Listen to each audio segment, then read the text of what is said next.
milestones.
In terms of what you think might come out of this, obviously we don't know the details yet. It's difficult to verify the actual facts at this point independently. But when we get incidents like this, does it further more difficult? Go ahead. On with that.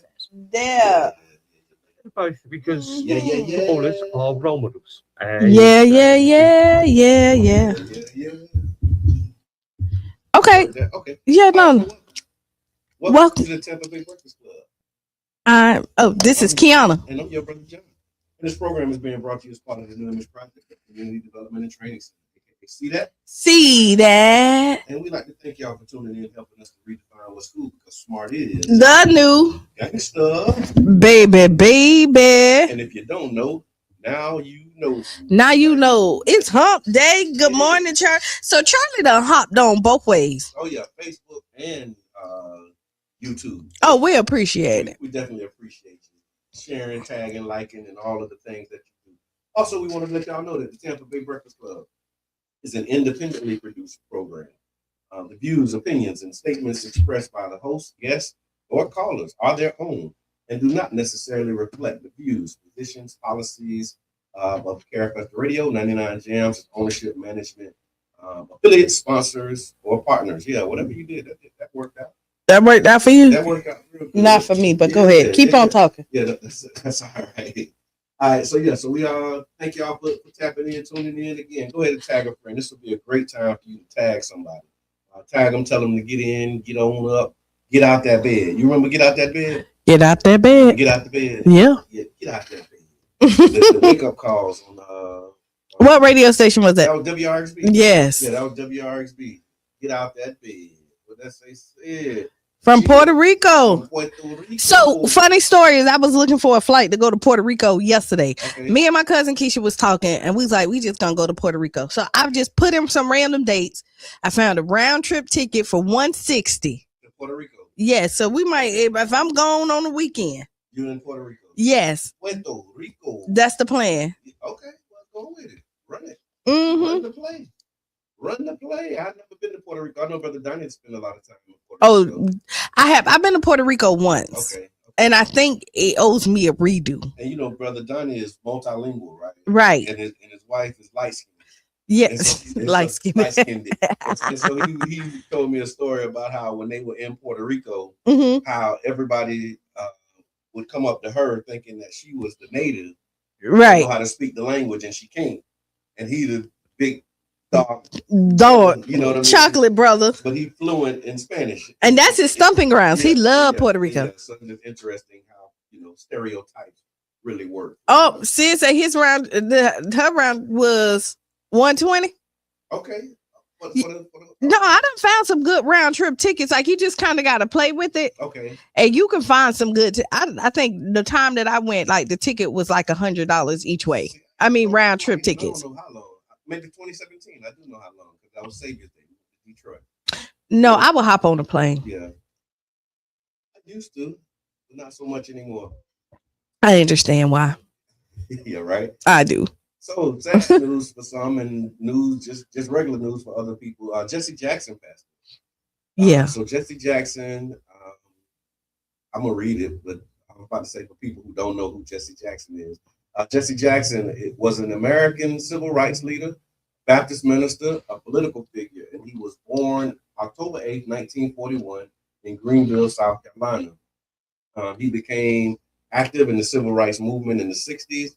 He worked with Dr. King and the Southern Christian Leadership Conference, and he was also present in Memphis on the April 4th, 1968, when Dr. King was assassinated. There's a famous picture with him on the balcony, and Jesse Jackson's in that picture. As far as his organizational leadership, he founded Operational Push, that was People United to Save Humanity. He founded that in 1971. And then he later formed the Rainbow Push Coalition, focusing on civil rights, economic empowerment, education, and political participation. I remember hearing about Jesse Jackson when he ran for president. He ran for the Democratic nomination for president in 1984 and 1988, and he became the first African-American candidate to mount a competitive national presidential campaign. In 1988, he won several state primaries and caucuses and received millions of votes, placing second in the Democratic primary. So yeah, later in life, they said he was diagnosed with Parkinson's disease, and in subsequent years, he started reducing his public appearances, but he remained associated with the Rainbow Push Coalition. I'm reading the comment. What they say there? Got MLK shot. I did see that. I remember hearing that too. I heard that. So I don't. Yeah. I hate to go down the theory like that rabbit hole, like to go through that conspiracy theory. I don't know. Yeah. Uh, Here's something that I didn't know. Reverend Jesse Jackson actually was in St. Pete in April of 1994, and he led marches to speak about local issues, including crime, violence, and community concerns. He was reported to have led a crowd through parts of the city and delivered remarks aimed at addressing youth violence and drug issues as part of that visit. I think he might have been with Up with Hope, Down with Dope marches. Oh, okay. Yeah, I remember. Yeah. No, I definitely remember those. and I think he was a part of one of those in St. Pete. So yeah. And then another, if we talking about Tell him I had a baby on his wife. Lord have mercy. This is it. So Lord good people have mercy. sometimes do bad things, Lord right? have mercy, yeah. Lord have mercy. They say talk ish about the Obama. I mean, listen, Yeah. we're gonna. Yeah. And I think he was the one who advocated for the African American, like out of going from black to African American. Yeah. I saw that too. Yeah, I ain't really. You know what? I'm finna tell you. Yeah. You can't please us. I always say that. Like, they ain't gonna forget when you mess up. Oh no. Oh, they're gonna remember when you mess up. Now forget all the good you did. We used to say, you don't talk bad about the dead. That was the thing I remember growing up. They used to say. So, Remember that? so are you supposed to lie? I mean, you ain't got nothing nice to say So I'm going to tell you, I was at a funeral. about the dead. Yeah. Okay. I was at a funeral. I'm not going to say who funeral is it. Okay. And then everybody got up and was talking at this funeral. Okay. And I'm like, who are they talking about? I remember I went to a funeral that was Right. like And I'm like, I don't know that person. yeah, right. The version of that. Person. Right. But I've known that person all my life. And I'm like, I never knew that person. Yeah, I don't think you're supposed to do that. But I didn't get up there and say, "Oh no, I didn't remember that person." Yeah, you know. No, I had so I went to one of my cousins, and I think my wife was with me too. And so one of my cousins passed away, and then his cousin got up. He was like, "Y'all need to stop lying. That boy was bad." And everybody just bust out and went laughing in the church because he was telling the truth. But I think you need like that boy was bad. I think and then he started telling stories about how bad he was, and everybody knew, like, yeah, you're right. But I think there's a way how it's the way that you do it. Yeah. There should be some honesty. Don't be up there talking about, oh, they're a perfect angel. Yeah. They never did no wrong. I don't know what we gonna do. Yeah. And no, I'm not with that. Do not listen. Yeah. Tell the truth. Like if you didn't like me, so here, when I pass away, if you didn't like me, don't come to my funeral. Okay. Right. But tell the truth. What she say? You went to my daddy's funeral. Miko, it wasn't your daddy's funeral. Not that one, right? Not that one, yeah. but yeah. So you got Jesse Jackson passed away. R.I.P. Jesse Jackson. Again, I'm sure he did some good for some people. And we was about to cancel Michael Jordan. Oh, yeah, Michael Jordan almost got canceled. Almost, yeah. He was getting ice out of the little boys, yeah. But they had it looking like some Epstein stuff. They was ready to cancel Mike. Yeah, they was trying to go in on Mike. Horrible. And they still is. They're like, I ain't see no ice drop. The boy's shirt was soaking wet. Yeah, he was. Yeah. and then it actually do make sense when you look at it, like he was trying to, and then wipe the so. Yeah. Wow. Yeah, you're right. They was about to cancel Mike. All right, so I got a would you rather. Okay, go ahead. Would you rather? And it's right off the internet. So would you rather do 2 years probation or 20 days in jail? Listen. So check it out. There was a woman in Detroit. Let me see. A Detroit woman named Debria Trinette Williams. She went viral after rejecting 2 years probation and choosing to serve 20 days in jail instead. Instead of going to jail, she decided that she was going.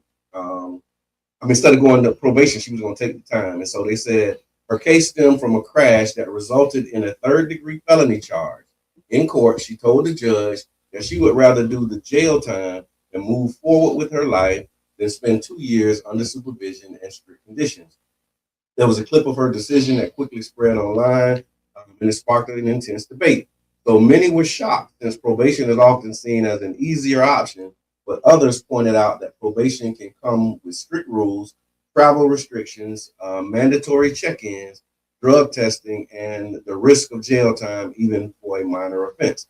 And so her choice ignited a wider conversation about freedom, control, and whether a short sentence can sometimes feel less burdensome than long-term oversight. So again, what would you choose? 2 years on papers or 20 days? I'm going 20 days in jail for this one. Okay. And just thinking about it, 20 days in jail, they gotta buy back some days. So you're not gonna do the full 20 days in there, right? Okay. So you're gonna get out and then you're done with it. Okay. Now, if I'm looking at a lot of time and I'm going to prison, probation me. Okay, but yeah, because 20 days is 3 weeks. And then time served, you do that. Like you might be in there a good 8. Out of the you in there a week. You take it as a vacate, like lay down, get some rest. You can't call nobody. So 20 days, me, Alex. I hear that. But doing? Put it in the chat. Let me know. 20 days in jail or 2 years. But probation is hard for some people, and for me, like probation wouldn't be hard for me. Okay. Right. When I'm thinking, I don't drink, I don't Like to smoke. travel. Right. Yeah, but I mean, I do, but I mean, I'd rather be out here and then maybe asking for permission to go somewhere. Okay. Because some, but 20 days. Yeah, 20 days. yeah, I could do 20 days. But yeah, 2 days definitely. Mika said me too. She gonna take them 20 days. Go lay down. But see, probation. But But a lot of people don't like probation. Yeah. But I'll tell you, you don't like probation if you still want to do bad stuff too.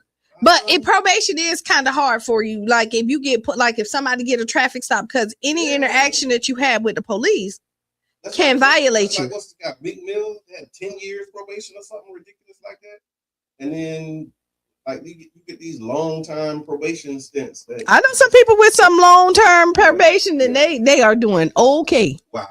Listen, just fine. they doing okay. I mean, you to be able to be out here and have your freedom and to go to work, make your money, be with your loved ones, all of the stuff, and then you could still get caught on probation. So how much time would it be like what's the maximum if you're saying okay 20 days? What about 60 days? What about 90 days? Like what's your cap on? I don't know what my cap is This is like okay, how far are you willing to go? I know I'm not going. Days, like, okay, yeah, I'll do 20. If it say prison, I don't. Be a year. So probation me. Yeah, a year and a day. Probation me. Okay, gotcha. Anything under a year? I can't admit to that either. So you ain't copping to that either. not even. This is why I don't do crimes. Yeah, I'm telling not nothing like straight and narrow. Yeah. You can't do the time. No, I don't want to be there. Wow. What about you? I'm taking them 20 days. Come on. Yeah. 20, man. Those 20, because that didn't add up. Like if you did 20 days and maybe like a year probation with the early term of 6 months, and then I can do that. Like if they say 20, if it was 1 year probation, early term, you finish all your stuff and be done in 6 months. Before you know it, them 6 months is already up, and I don't have to give you those 20 days. But 2 years is a little excessive. Yeah. So you getting every 10 days, you getting a year. Yeah, and then you got to check in. You got to do all the stuff that go with that. That would be a lot. I just act right. That's what Will said with you. I just act right. Let's just act right. Mm-hmm. And then in that same spirit, we was talking about the Mother's Day bailout that we did, and I was reading something that said back in August of last year, President Trump actually signed an executive order that's aimed at ending cashless bail policies in the United States. He said the goal is to re-emphasize pretrial detention for individuals accused of certain crimes. Basically, he's saying that they don't want you to be able to bond out. I know. Yeah, he's saying that once you in, you in. The order basically declares that federal policies and resources should not support jurisdictions that have eliminated cash bail for defendants accused of offenses that are considered public safety threats. He said that he didn't want cash bail, and so the cashless bail system basically doesn't mean that you don't have any conditions. It just means that it doesn't require you to have to pay money in order to be released while you're waiting on trial. Because again, when you're waiting for trial, if you don't have money, you can't get out. Yeah, and then just think, if you can't get out, usually that doesn't work in your benefit, right? Because if you're out and you need a lawyer, you could go to work, you can make some money, you could pay your lawyer, and it's not on your loved ones to try to figure out your case. And then we know how the system, unfortunately, arrests people unlawfully, and so now you're locked up, you can't get out, you can't afford a lawyer, you don't, and then the public defenders, some of them are good, but we hear the stories. They had a story, it was a documentary about Khalif Browder in New York. I think Jay-Z might have published this documentary, but he was in jail waiting for trial for like 2.5, maybe 3 years before he even went to trial because he couldn't afford to bond out. And then what he experienced in jail, he ended up getting out and killing himself afterwards because of the traumatic experience. Right, because he's not that person. Yeah, but he could, he just was, couldn't afford to bond out. And because he didn't have the cash to bail out, he had to stay in jail. So it's ups and downs. But let us know what y'all think. Do y'all think that the federal government should influence local bail policies by tying them to funding? What you think? Y'all supporting no cash bails, or? I'm not supporting it. Yeah. I'm a no. No on that one. I'm a no on that one. Yeah.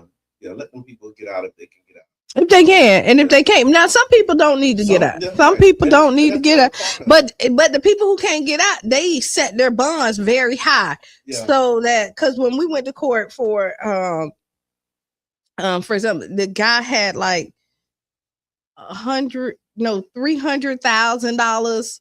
It started at $500,000, and they couldn't bond him out, and then so they dropped it down like $100,000. He never got out throughout the trial. He lost the trial too, but he should have. Yeah, wow.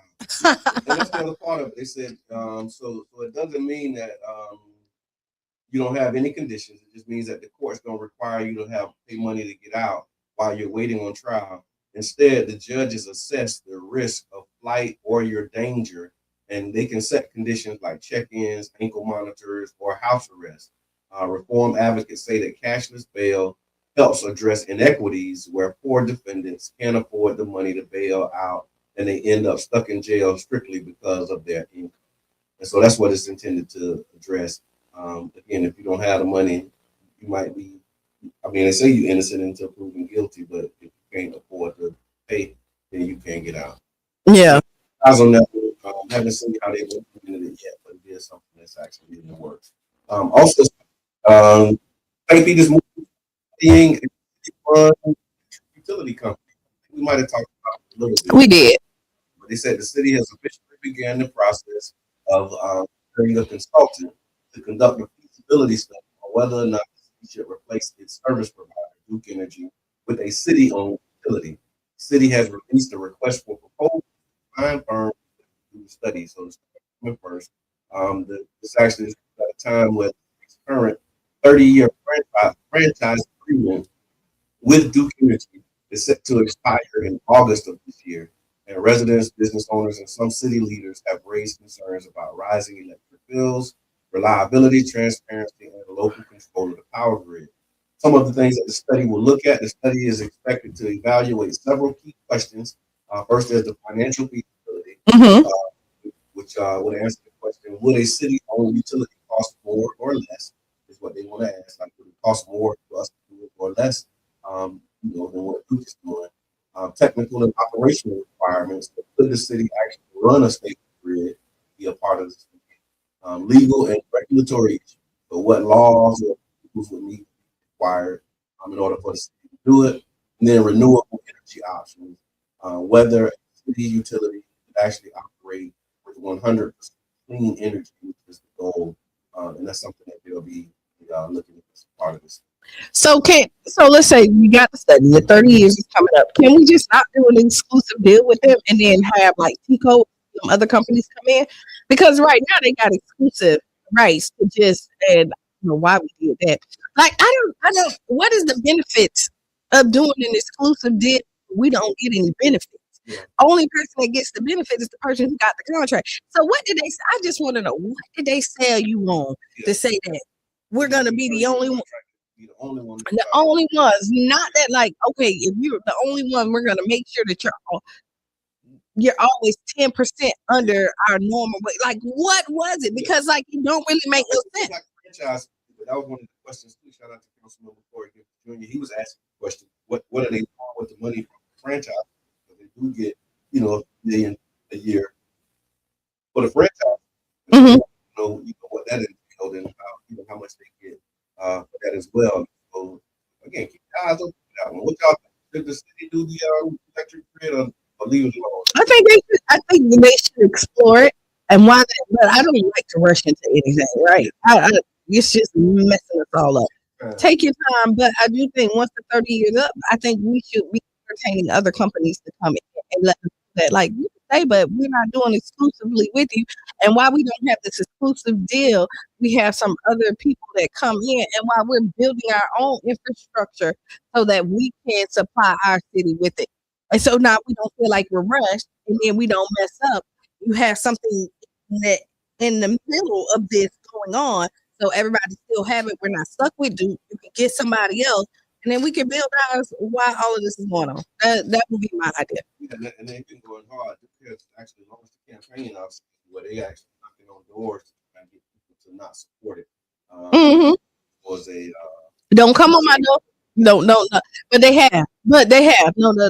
But no, don't come to my door. Calling, knocking on doors. Don't do it.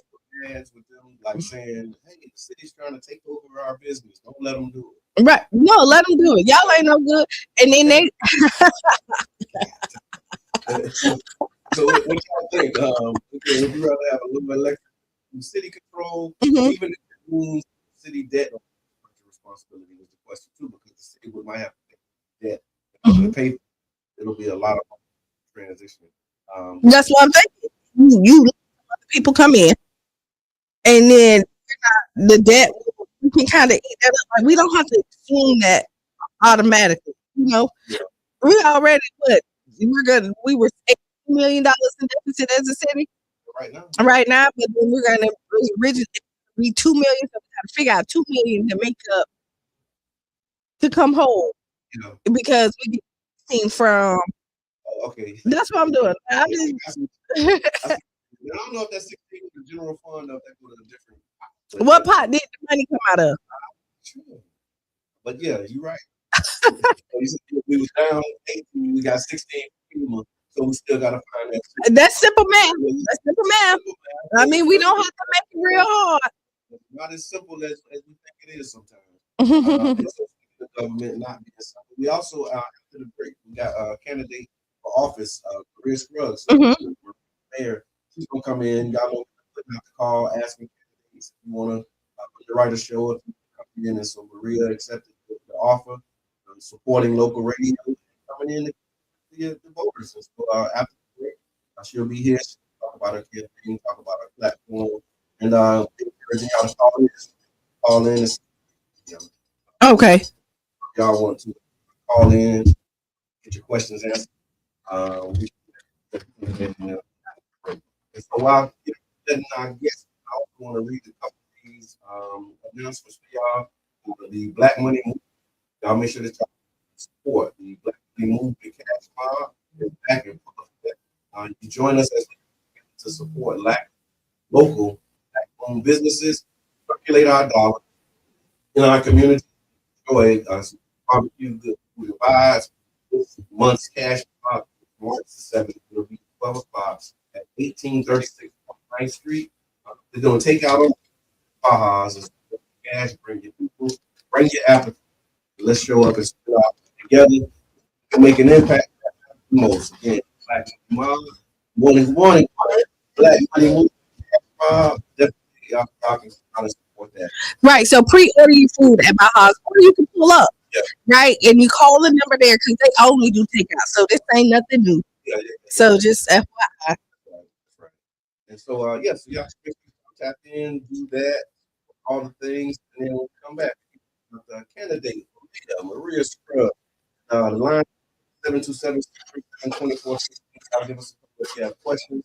If you want to hear from Mrs. Scruggs. Absolutely.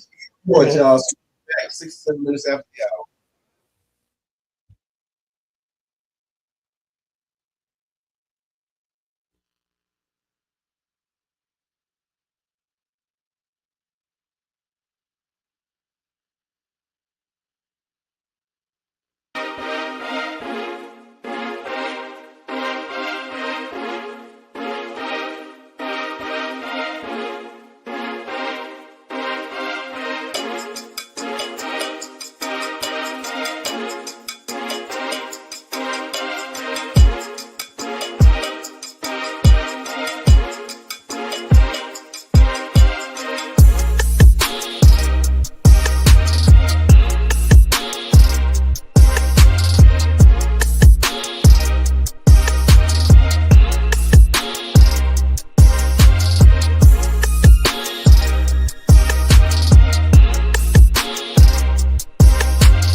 syndrome because a year ago I confronted some Doge employees and asked their names if they had the required training. This is what I used to do for my job, and because of it, I was retaliated against and terminated. All that and more coming up. Welcome to Democracy Now!, democracynow.org, and Peace Report. I'm Amy Goodman. The U.S. military has carried out strikes on 3 boats in the Caribbean and Pacific, killing at least 11 people.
following news of law. And you know what? Just like that, Yeah. we're back. We're back. We're back. We're back. We're back. We're back. Okay. Okay. What's on your mind? So welcome back to the Tampa Breakfast Club. And Qiana. Program is brought to you as part of the WUJM Project, Community Development and Training Center, aka STEP. See that? And we like to thank y'all for tuning in and helping us to redefine what a smart is. The new Thanks. baby, baby. If you don't know, Now you know. one thing they might not know is that Tell 'em. the Breakfast Club is an independently produced program. The views, opinions, and statements expressed by hosts, guests, or callers are their own and do not necessarily reflect the views, positions, or policies of KRFS Radio 99, its ownership, managed, affiliates, sponsors, or partners, basically but us. Okay. Switch your mic out. Keep on saying your mic, Courtney. Let me see. Switch out the microphone. And then you can like, Yes. So here we have yes, Miss Maria Scruggs, one and only. the one and only Maria Scruggs in the building. Yes, sir. Yes, sir. Yes, sir. Ma'am. Thank you for having me this morning. I love it. I love it. And we put out a call for candidate, and you responded to the call alone. Lord. There you go. This got to be the show. You got to come on. And are you not on Tampa Bay Breakfast? I'm trying. You just- so I can tell you, so the misconception is like really, it's really like a text and call. Once for political, it's a little bit harder. Yeah. Because there's, because some other loopholes that we got to do. We welcome everybody. It's like, hey, just come, Yeah. and we will direct you. Absolutely. We got beautiful pieces in the radio that you got to go through some protocols. Yeah. And that's why we heard what we had to read the thing at the top. Because we got in trouble. We wasn't reading that thing at the top. No. Disclaimer. And then people was trying to call the principal on us and all this other stuff. So I guess we might, Don't let them just say that. We just talking to other people. What you mean? yeah. Those to that. You the race jumped in early. One of the first ones was The first. Yes. Yes. prompted that to like not, because I see it's like people waiting and never Mhm. declaring, but not. Like, what made you want to just like go ahead and Well, after receiving several calls about the possibility of either running for the District 6 seat or the mayor's seat, Mhm. to be honest, my focus was on retirement. Okay. I felt that I had given as much as I could give, and that it was probably time for me to call it quits, definitely at Orange County. Okay. And, what would go along with that was potentially my community service, even though very useful and energetic. Yeah. And after a couple of conversations, I said, okay, well, let me pray about it. Mhm. And in that process, what came to me is I needed to talk to people. Mhm. So I had two focus groups, one men, one group of women, and the consensus was you need to do the mayor's thing. You got all of what it takes. And so from there, I went into prayer. And I said, what will happen if it is intended for me? God will lay out what I need to do in order to run. As you know, this is a time commitment. It's a people commitment and a big money commitment. And the only thing that was not there on August 1st was the money. Okay. And God said, don't worry about that now. I'll give you the people that you need to help this on the road. And August 1st, I was at City Hall calling. Love that, because that's one of the things we talk about. Just if you've done any community organizing 101, you got organized people and organized money. There you go. There you go. Organized money that organizers and There you go. people. You can That was good. absolutely. And then for those who don't know, just kind of your background. I mean, you got an extensive resume that qualifies for this run. So maybe share a little bit about yourself. Sure. You may not. One of the things that I like that will separate me from anybody that's in the race now or anybody that plans to get in the race. I'm not a professional politician. Mhm. I'm a public administrator that has been trained in the state of Florida on how to run public organizations. I'm certified by the state of Florida as a public manager. I'm not aware of anybody running this race that will have that designation. And had the ability to apply those fields to law enforcement, corrections, public housing, healthcare, community planning, profits. And I believe that is one of the things that will set me apart from any professional politician that will get in this race. Professional politicians do two things. They run to get elected and reelected, and they raise a lot of money.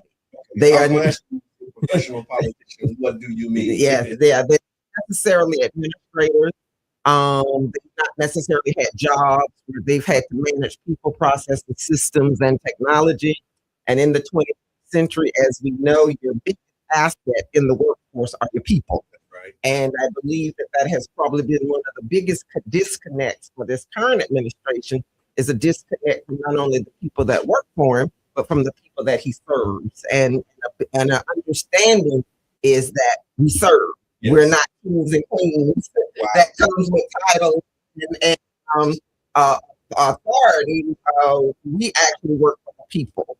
And when you've done that for over 40 years, it's not something that I have to practice. Okay. I know how. It's not on the job training. It's just going through this political process to get elected. Yeah. But we hit the ground one, because in my role, number one, as a resident of this city for, I've been back here since 1987 and have been actively involved in this city politics since then. So there's not a whole lot that, like in the bathroom, like a lot of people get elected and they got to find the bathroom in the city hall. I think I can hit the ground running, and the beauty of it is I'm there present. It's not a position that I believe that I can work from home to accomplish. It's one that requires engagement. And when you have almost 4,000 employees, you have to be very strategic on how you engage those people. And that's what I think sets me apart.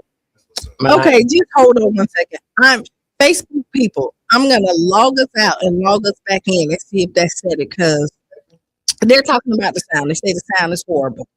Oh, okay. Yeah, it is really, and there's nothing on my end that I'm showing. So you know how like sometimes you just gotta kind of really start.